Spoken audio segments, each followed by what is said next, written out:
choose my battles, choose what is worthwhile ranting about, slowing myself down and thinking through because writing out a rant is the easiest thing in the world, and that's why there are so many out there. So many blog posts are rants because they're easy to write and they are clickbait and they're money makers, and it makes you popular. I mean, everybody loves a good rant, and look at how so-and-so destroyed so-and-so, and you can tweet about it, and then maybe you'll get in twitchy about it, and it's awesome because you're just being all emotive, and it's great. But it's not only is it pointless, it's damaging. It's damaging to the person who is ranting all of the time because they just become a negative, hateful kind of person. And maybe they aren't, but if that's all they are on social media, that's all they are to me. That's all they are to the people who only know them via social media. There are people who have chosen to have ranty, angry personas as their radio or blog or social media persona, and trust me, if you really knew him, it's not how he really is. He's just a teddy bear. Well, I don't care that you say that because I have no evidence of that. We need to remember to be who we are, and who we are is sometimes ranty and sometimes angry, but actually most of the time, most of us are nice and happy, joyful, encouraged, thoughtful, encouraging, teaching, learning, growing, wanting to make the world a better place kind of people. And if we express that more, then we'll get more of that in the world, I think. And it makes us more enjoyable to be around, I think. And sure, I know some of my great, most thoughtful posts have had maybe 1 or 2 plus ones, thanks JD, and no forwards and no comments other than maybe a spam person. Whereas somebody posting a rant gets a ton of pluses and a ton of forwards and attaboys and all that kind of stuff. It kind of hurts my feelings every now and then. I want to post a rant just to see if I can get some reaction. But you know what? That's just not who I want to be anymore. And when I do rant, I have a private community for that. Right. Well, and what I've been seeing on social media are a couple of things. First of all, we only have a limited amount of emotional capital that we can spend. If you're constantly ranting and angry about everything that you see, from global warming to Obama wearing a tiara in a picture with a bunch of little girls, people are past your posts, and they're not even going to pay any attention to you. They're just going to be like, oh, Cori's just having a temper tantrum again.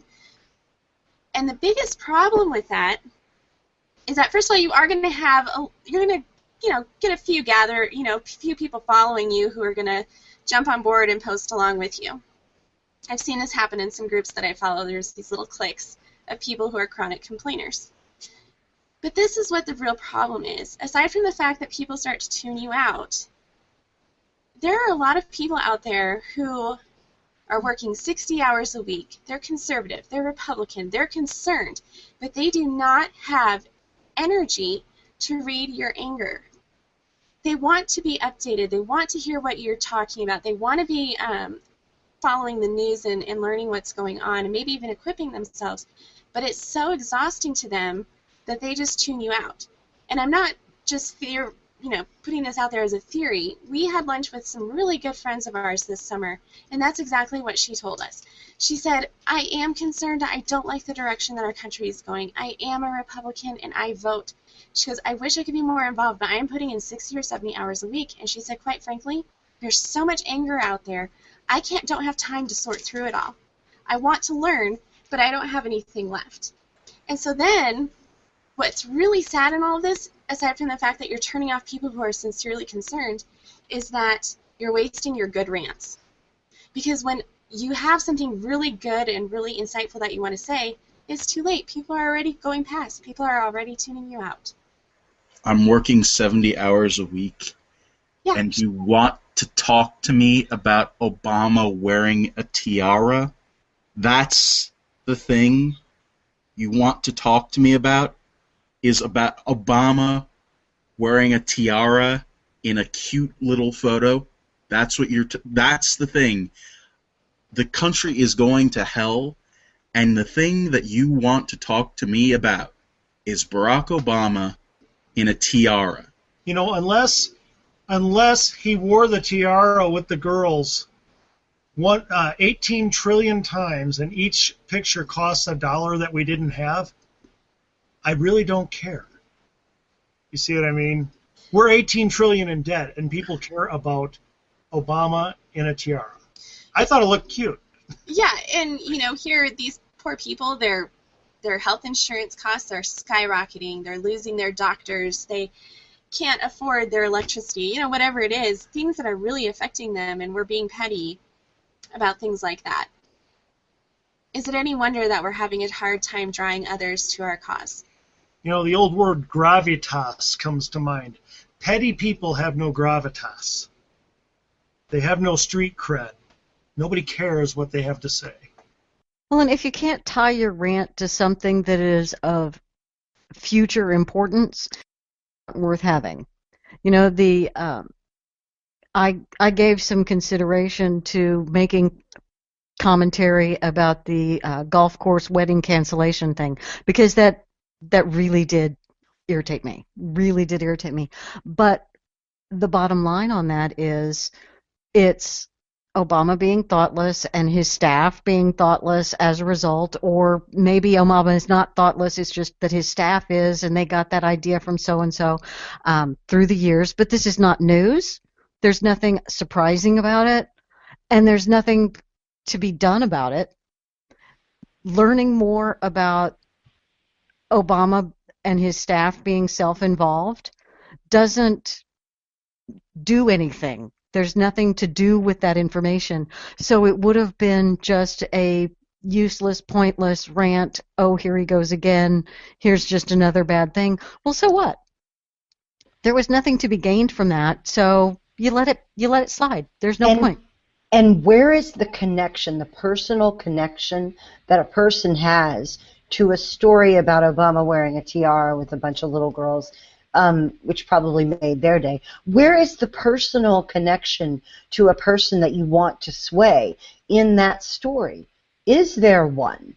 Now, you can talk about, say, Michelle Obama and the school lunch policies and what they're all doing with those things. People resonate with that. There's a personal connection to having your kids sent to school and maybe having the school say they can't bring a lunch anymore because the government says. People get irate about that.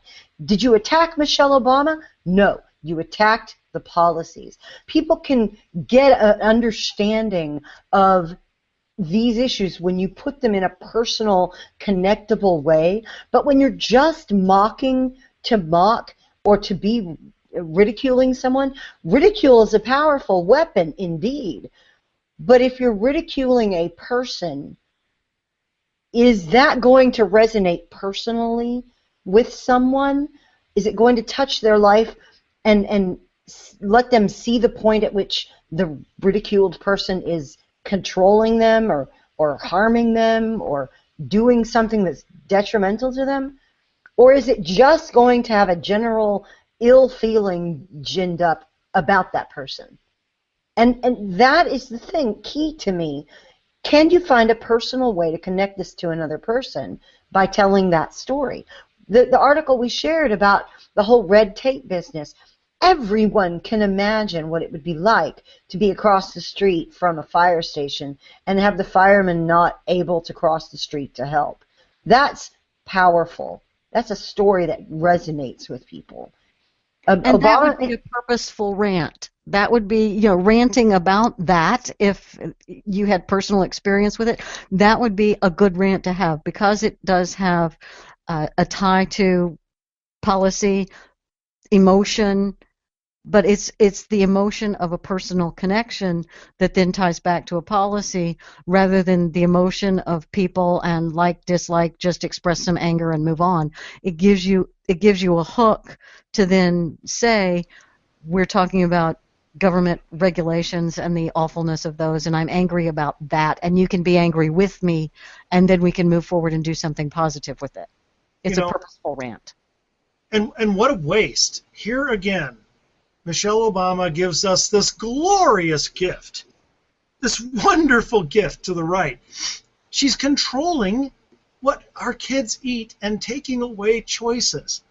Okay? She's controlling and taking away choices. In baseball terms, she's throwing this pitch right down the middle and slow. All you got to do is swing away. But if you're too busy ripping on her husband for his tiara or ripping on her for her looks, which I don't understand. I think she's very pretty. But, when you do that, you've killed all your capital, like Cori says. Now nobody wants to listen to you. And so when she does throw that pitch down the middle, you're not even up to the plate. You can't even take the swing. Right. And I was watching a clip from Jimmy Fallon where he did his show, Ew, with Michelle Obama and Will Ferrell, and they were talking about food, and kale chips were involved, and it was really gross. But the people that are on our side, that are already in our camp, that are massive conservatives, that are faithful voters, that get that sort of thing, they're going to see that, and they're going to be, oh gosh, Michelle Obama pushing her agenda again. But what do the majority of people who are not political, who have not been following all that, what do they see? They see Michelle Obama hanging out with Jimmy Fallon and Will Ferrell being cool and talking about lunch and food and better alternatives and healthy choices and whatever. And they don't see things the way we do. If we're arguing about, oh my gosh, Michelle Obama went on Jimmy Fallon, and that's where it stops, then you're not contributing anything, and the majority of people are not hearing you because they thought that was kind of cute. And I will admit, that skit was kind of cute.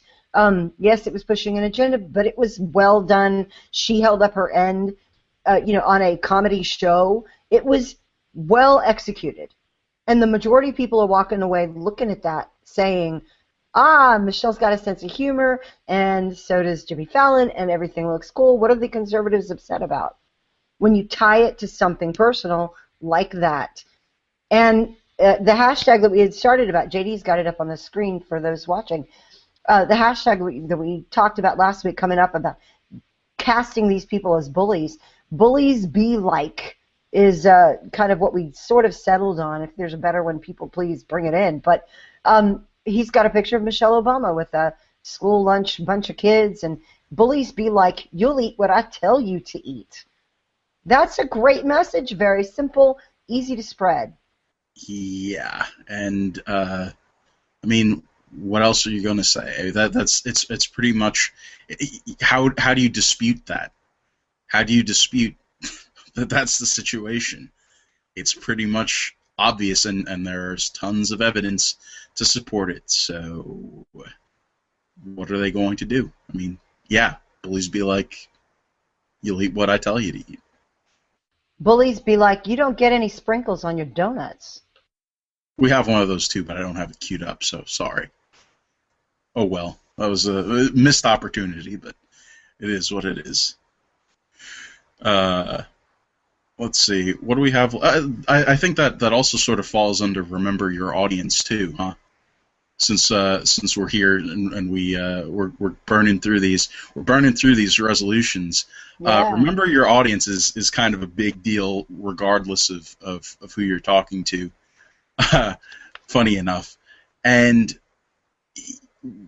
like with what we're talking about here, with the refinery, who our audience is, we know who our audience is. Our audience is not a random person coming off the street to check out some fun, awesome show about conservative. No, that's not who our audience is. Our audience is people who are tired of being on the rage treadmill. The people who actually want to get stuff done and not just talk about getting stuff done and be upset. We're really upset and no, we actually want to get things done. We want to be successful, and we want to bring more success to the party as a whole. But remembering who it is you're talking to at all times is extremely important. It goes back to the rant situation. You don't want to be ranting in front of people that would be obviously turned off by it. Leslie said that she's got a place to post her rants in a safe environment, in a place where, you know,